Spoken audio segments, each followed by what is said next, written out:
Welcome to FM குட்டீஸ். நம்ம இன்றைக்கி என்ன செய்ய போகிறோன்னா சர்க்கரை பொங்கல் தான் செய்ய போகிறோம். அது எப்படி செய்யலான்னு பார்க்கலாம். ஒரு கப்பு அரிசி எடுத்துக்கணும்.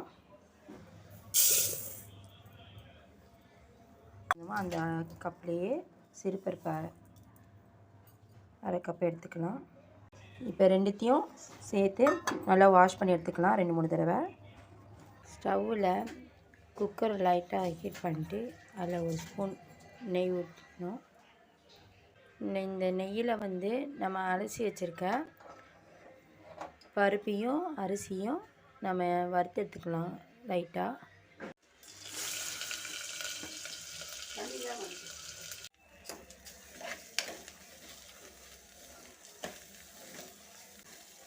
இந்த மாதிரி வறுத்துக்கும் போது லைட்டாக கொஞ்சம் வாசனை வரும். கொஞ்சம் ஈரப்பதம்னா போன மாதிரி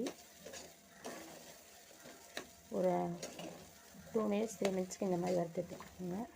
எந்த கப்பில் அரிசி எடுத்தோமோ அந்த கப்புலேயே ஒரு 5 கப்பு ஊற்றிக்கலாம் தண்ணி வேக வைக்க. அப்படி இல்லைன்னா 4 கப்பு தண்ணி ஊற்றி 1 கப்பு பால் ஊற்றினீங்கன்னா இன்னும் டேஸ்ட் அதிகமாக இருக்கும்.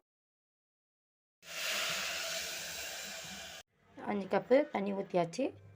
ஒரு சிட்டிகைக்கு உப்பு போட்டு இப்போ நம்ம இதை க்ளோஸ் பண்ணி ஒரு 2-3 விசில் வர வரைக்கும் வேக விடலாம். 2-3 விசிலுக்கு வேக விட்டுடலாம். பாத்திரத்தில் ஒரு ஸ்பூன் நெய் விட்டுட்டு சர்க்கரை பொங்கலுக்கு தேவையான முந்திரி திராட்சை, உடைச்ச முந்திரி போடுறேன், திராட்சை, வாசனைக்கு ஏலக்காய் 2 முழுசாக போடுறேன். ஏலக்காய் பொடி இருந்தால் கூட ஏலக்காய் பொடி போட்டுக்கலாம். இது நல்லா திராட்சை கொஞ்சம் பால் மாதிரி பபிள்ஸ் மாதிரி வர வரைக்கும் இதை நல்லா வறுத்து எடுத்துக்கலாம். வறுத்து எடுக்கும் போதே உங்களுக்கு நல்லா தெரியும். இந்த திராட்சை உலர்ந்த திராட்சை உங்களுக்கு பபிள்ஸ் மாதிரி வரும். அது கரெக்டான பதத்தில் நம்ம எடுத்துடுவோம். நல்லா தெரியும். திராட்சை நல்லா பபிள்ஸ் மாதிரி வந்திருக்கு. இதை தனியாக எடுத்து வச்சுக்கலாம். சர்க்கரை பாவு நம்ம செய்ய போகிறோம். வெல்லத்தை போட்டு சர்க்கரை பொங்கலுக்கு தேவையான சர்க்கரை பாவு. வெல்லத்தை நம்ம எந்த கப்பில் அரிசி அளந்தோமோ அதே கப்புக்கு 1 கப்பு வெல்லத்தை நுணுக்கி போட்டுக்கலாம். அதிகமாக சர்க்கரை சாப்பிட்றவங்க இன்னும் அரை கப்பு எக்ஸ்ட்ராவே போட்டுக்கலாம். சின்ன கிளாஸுக்கு 1 கிளாஸ் தண்ணி ஊற்றி நம்ம காய்ச்சலாம். நல்லா கட்டி கட்டியாக உள்ளதுன்னா கரைஞ்சி வர வரைக்கும் நம்ம காய்ச்சி எடுத்துக்கலாம். வெல்லம் நல்லா கரைஞ்சி இந்த மாதிரி தண்ணியாக பாகு மாதிரி ரெடி ஆகிடுச்சு. இந்த ஸ்டேஜில் நம்ம இறக்கிக்கலாம்.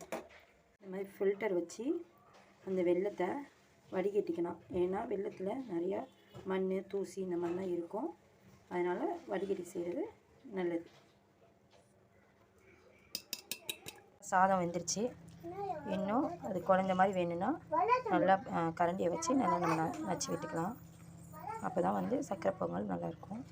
இப்போ நம்ம காய்ச்சி வச்ச வெள்ளைப்பாவை ஊற்றுவோம். கொஞ்சம் கொஞ்சமாக ஊற்றி கிண்டிக்கலாம்.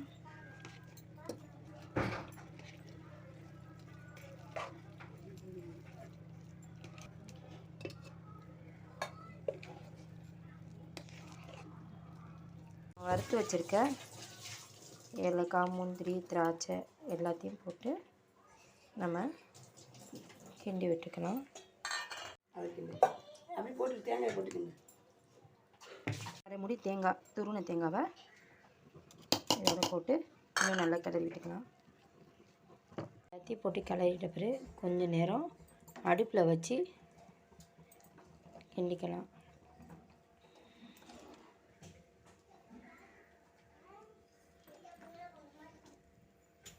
சர்க்கரை பொங்கலை இறக்குற ஸ்டேஜில் 1 ஸ்பூன் நெய் ஊற்றி நல்லா கரையை இறக்கிக்கணும்.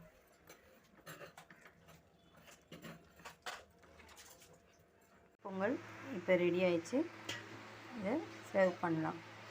பொங்கல் ரெடி ஆயிடுச்சு. இப்போ சர்வ் பண்ணலாம். எஃப்எம் குட்டீஸோட ஹாப்பி பொங்கல் நல்வாழ்த்துக்கள். உங்கள் வீட்லேயும் சர்க்கரை பொங்கல் ட்ரை பண்ணி பாருங்கள். நல்லாயிருக்கும். எப்படி இருக்குன்னு கமெண்ட்ஸில் சொல்லுங்கள். தேங்க்யூ ஃபார் வாட்சிங். Happy Pongal friends.